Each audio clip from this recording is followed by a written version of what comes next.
तो मेरे पास हजारों मैसेज आते हैं और लोग यही बोलते हैं कि सर सक्सेसफुल होने का सीक्रेट क्या है। जब से टिकटॉक आया है सबको शॉर्ट्स की आदत लग गई है। छोटा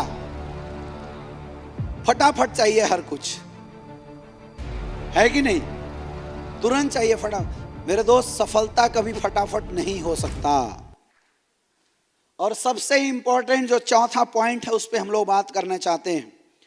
एक ग्रेट लीडर वो है जो हार्ड वर्किंग होता है। मेहनत से बड़ा इस दुनिया में कोई भी काम। दुनिया की बड़ी सी बड़ी सक्सेस झुक जाती है अगर आपने मेहनत करना शुरू कर दिया तो। समझ में आ रहा है? मुझे ना बचपन से ही एक चीज का एहसास था कि मैं जिस भी फील्ड को चूज करूंगा उस फील्ड में मैं टॉप पे जाऊंगा।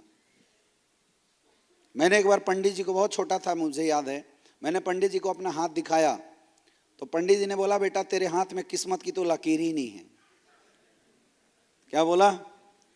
अब मुझे नहीं पता पंडित जी ने मजाक में बोला था या सच में बोला था, मुझे नहीं पता इसमें किस्मत की लकीर क्या होती है नहीं होती है। तो मैं बड़ा परेशान हुआ। तो वो पंडित जी इत्तेफाक से मेरे स्कूल के टीचर भी थे। तो जब स्कूल में गया तो मैं उनके पास गया, अकेले में बैठे हुए थे, और मैंने उनसे जाके पूछा कि मास्टर जी ये बताइए, आप कल घर पे आए थे तो आपने बोला बेटा तेरे हाथ में किस्मत की लकीर नहीं है, लेकिन मुझे जिंदगी में कुछ करना है तो क्या करें? तो उन्होंने ऐसे पीठ थपथपाया, बोले यार इसका कोई उपाय नहीं है, एक ही उपाय है, तुझे हार्ड वर्क करना पड़ेगा। तू अपनी जिंदगी में जो भी पाएगा मेहनत के दम पे पाएगा। मुझे उस समय नहीं पता था उन्होंने ऐसी बातें क्यों बोली थी। बाद में जब मैंने गीता पढ़े, मैंने बड़े बड़े वेद पढ़े, बड़े बड़ी अच्छी अच्छी किताबें पढ़ी, तब मुझे ये फंडा समझ में आ गया। मेहनत और किस्मत, चाहे वो आपकी हथेली में हो चाहे आपके माथे पे हो, जो हमारी किस्मत होती है वो किस्मत ऊपर वाला जो इस जन्म में हमें देता है पिछले जन्म के कर्म फल के अनुसार देता है। हाँ या ना? आज आप गरीबी में जन्म लिए हैं, आपको पता है क्यों लिए हैं ना? पिछले जन्म में आपने गलत कर्म किए होंगे। भगवान का सेल्स पॉइंट बहुत तगड़ा है। मैं आपको बहुत बड़ी बात बता रहा हूं, अगर समझ में आ जाएगी दुनिया पे राज करोगे, और नहीं समझ में आ जाएगी तो फिर से सुन लेना। आज अगर हमारी जन्म गरीबी में हुई थी, इसका मतलब पिछले जन्म में हमने कुछ गलत कर्म किए थे, हमारे कर्म में त्रुटि रही थी। आपने सुना होगा कि लोगों के पाप का घड़ा भर जाता है तो भगवान उसका फल देता है। हाँ या ना? तो क्या घड़ा मेहनत का नहीं होगा? अरे भाई, जब बाइनरी मिलती है तो लेवल नहीं मिलेगा क्या? मिलेगा नहीं मिलेगा? तो जैसे बाइनरी लेवल दोनों मिलता है, वैसे ही ऊपर वाले के यहां भी पाप और पुण्य दोनों का घड़ा भरता है। और जब पाप का घड़ा फटता है तो फल कुकर्म वाले मिलते हैं, और अगर पुण्य का घड़ा फटता है तो फल सदकर्म वाले मिलते हैं। यस या नो? इस बात से कितने लोग एग्री हैं? हाथ ऊपर कीजिए। सारे लोग एग्री हैं? ओके। तो हम गरीब घर में अगर पैदा लिए तो ये किस्मत था या हमारी चॉइस थी? किस्मत था। पक्का? इस बात से कितने लोग एग्री हैं? सारे लोग एग्री हो? यानी कि हमने, अब चूंकि पैदा लेने वाला इंसान कुछ कर्म तो किया नहीं होगा, तो लॉन्च कैसे हुआ धरती पे? यानी कि पिछले जन्म में हमने कुछ गलत कर्म कर दिए होंगे, या हमारे कर्म कमजोर रहे होंगे, इसलिए भगवान ने गरीब के यहां हमें पैदा कर दिया। सोचो, अगर कर्म अच्छे होते तो अंबानी के यहां पैदा हुए होते, नहीं हुए होते? हाँ या ना? यस या नो? अब हम पैदा लिए खराब किस्मत के साथ, ठीक है, लेकिन भगवान हर एक इंसान को मौका देता है जिंदगी बदलने का, इसलिए इंसान के रूप में आपको जन्म दिया, नहीं तो जानवर बना देता। इंसान के रूप में जन्म दिया मतलब आपको मौका मिला है अपनी किस्मत को बदलने का। और आपने सुना होगा किस्मत हर कोई बदल सकता है। किस्मत बदलने का मतलब क्या है? कर्म फल बदलना। किस्मत बदलने का मतलब क्या है? किस्मत से होता क्या है? फल ही तो मिलता है। किस्मत बदलने का मतलब ही होता है मेरे दोस्त, फल को चेंज करना, कर्म फल को बदलना। तो किस्मत कोई भी बदल सकता है।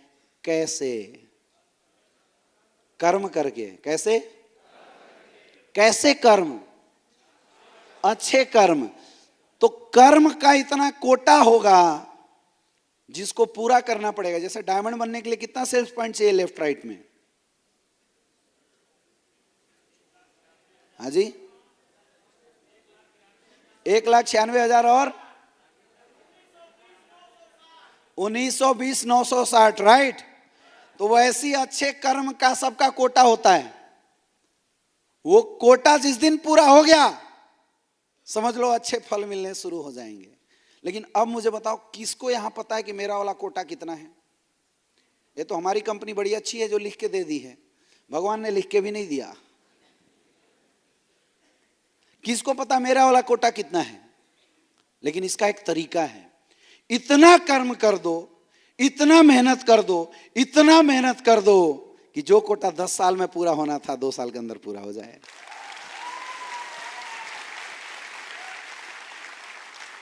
तो जो इंसान को 10 साल में करोड़पति बनना था, वो इंसान 2 साल के अंदर करोड़पति बन जाएगा। इसके अलावा कोई दूसरा अल्टरनेट ऑप्शन।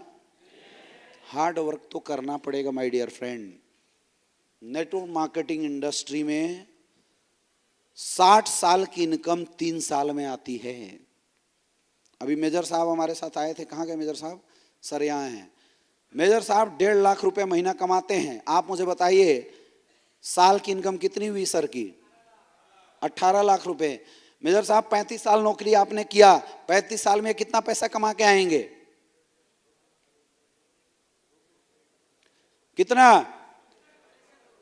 2 करोड़ सर, क्योंकि जब ज्वाइन हुए होंगे तो इतना नहीं आता होगा, है ना? 20 साल के बाद आना शुरू हुआ है।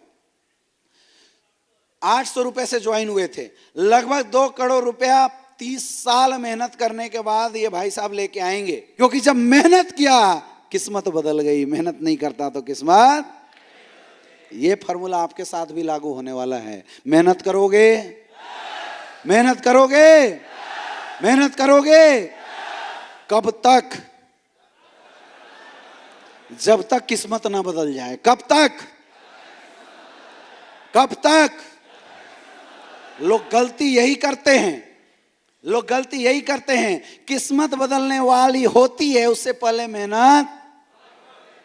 अरे भाई पानी भरेगा तभी तो गिरेगा, तो घड़ा भरने तो दो। आप भरने से पहले ही निगेटिव हो जाते हो। तो मेरे पास हजारों मैसेज आते हैं और लोग यही बोलते हैं कि सर सक्सेसफुल होने का सीक्रेट क्या है, शॉर्टकट क्या है? ये शॉर्टकट वाली बात, और खास करके यंग, ये 18 से 20 साल वाले लड़के कितने हैं? हाथ ऊपर करना। जब से टिकटॉक आया है सबको शॉर्ट्स की आदत लग गई है। छोटा फटाफट चाहिए हर कुछ, है कि नहीं? तुरंत चाहिए फटाफट। मेरे दोस्त सफलता कभी फटाफट नहीं हो सकता, मिल ही नहीं सकता आपको सफलता फटाफट। समझ में आ रहा है? तो फटाफट सक्सेस चाहिए तो टिकटॉक चलाइए, एसलीपीएस में तो मेहनत करना पड़ेगा। लोग पूछते हैं कि सर शॉर्टकट क्या है सफल होने का? सफल होने का कोई शॉर्टकट नहीं है। मेहनत का कोटा जिस दिन पूरा कर दो, सफलता उसी दिन आनी शुरू हो जाएगी।